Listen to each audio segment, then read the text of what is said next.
I thought foam core paddles were a gimmick, but this one has completely changed my mind.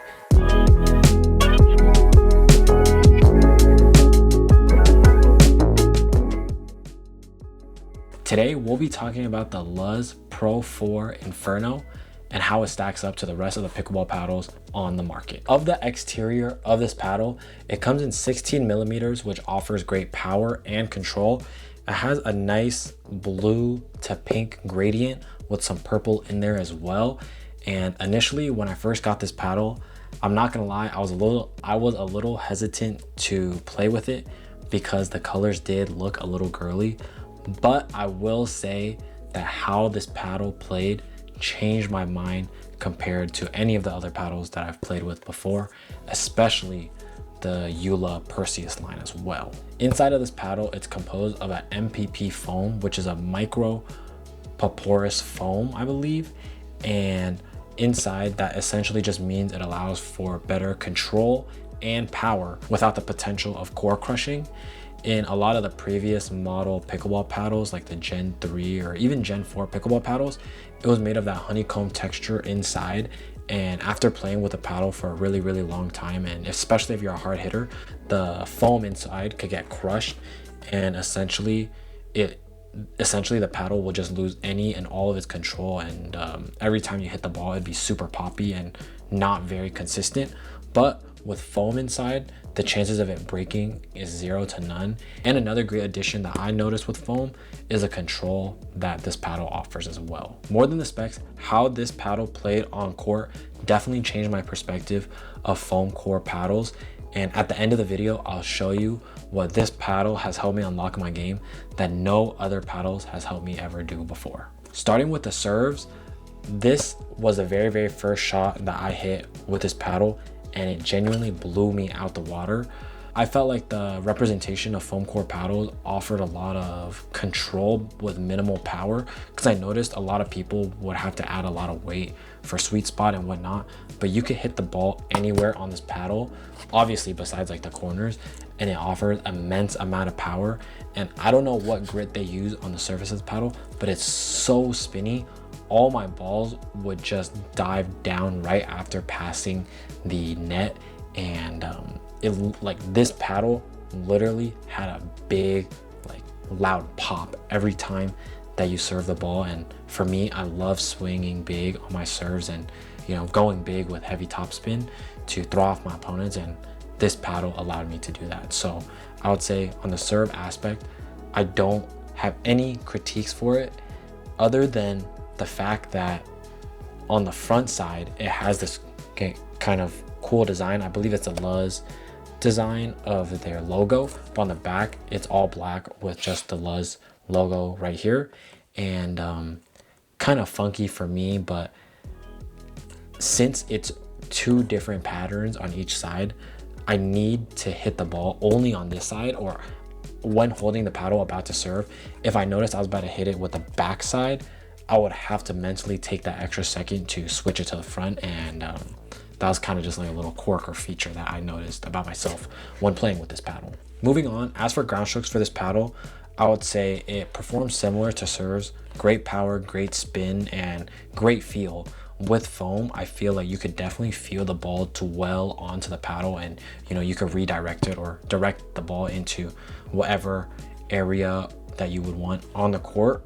With this paddle being so gritty, after just playing for about 30 to 45 minutes hitting ground strokes with my partner, literally the front side of this paddle was filled with, you know, leftover remains from the pickleball grit, just because of how gritty the surface is.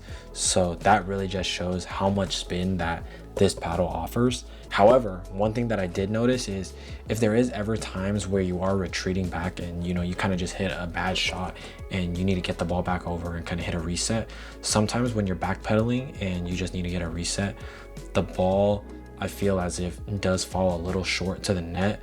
So if there's ever times like that, you definitely have to hold the paddle really steady and really firm to be able to allow for the ball to have enough power to go over the net. So that's the only small downside that I would say as for like the ground strokes aspect of this paddle. But other than that, you know, if you're in a well-positioned area to hit yourself a strong forehand, backhand, or even any slices, great paddle to do so. Moving forward into the dinks and volleys aspect of this paddle, I would say that it had great power and obviously great control at the kitchen line. However, one thing that I did notice is that it didn't have the same pop aspect that a typical pickleball paddle that had like the old honeycomb kind of style. I felt as if it required more power generated from the user to get better pop on those quick flicks, whether it's forehand or backhand. Maybe that's something that can be improved in my game as well, but that's one thing that I noticed when using this paddle, is that the pop wasn't as significant compared to other paddles that I have used, but I would say that the power is still really, really good. Overall, I would definitely recommend this paddle to anybody that's getting into pickleball, as I would say it's a somewhat small and niche company, but they make really, really good products. And I totally forgot to mention that the unboxing experience is super nice. The box was super, super high quality, and they don't just send it to you in like some like packaging foam.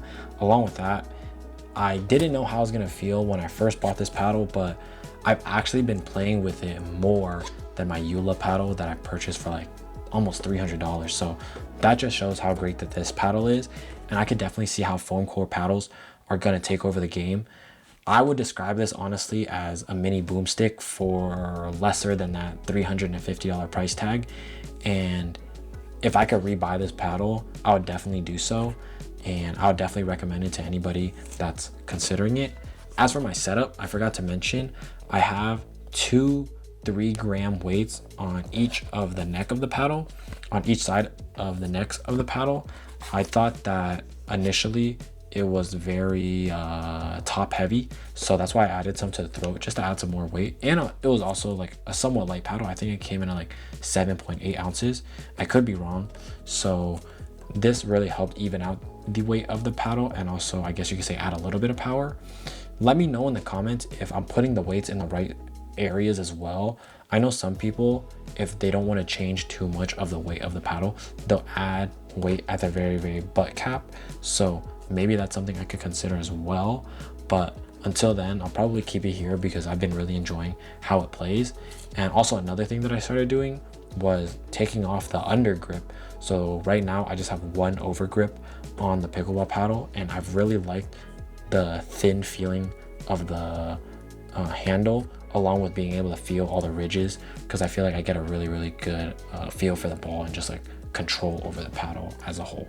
One thing that I was never able to do in tennis and pickleball was hit a tweener, but I feel like after using this paddle, I got like special powers or superpowers or something, because the first day that I played with it when training with my friend or just going out to dink and hit a couple balls, I was like, yo, just hit me an overhead.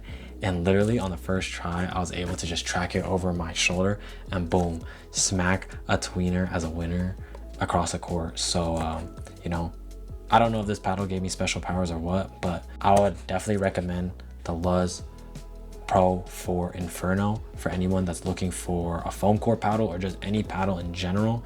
It has great spin, great pop, great power, great colors. Hopefully they'll come out with more colors in the future as well. But thanks so much for staying to the end of the video, and I'll catch y'all in next week's video. Feel free to leave down any comments of which paddles I should review. I know a couple people have mentioned that I can maybe compare a real versus fake Eula paddle. And yeah, let me know what other paddles that are out there that aren't as popular, because I really enjoy testing out smaller companies. So yeah, catch you on next week's video. Peace.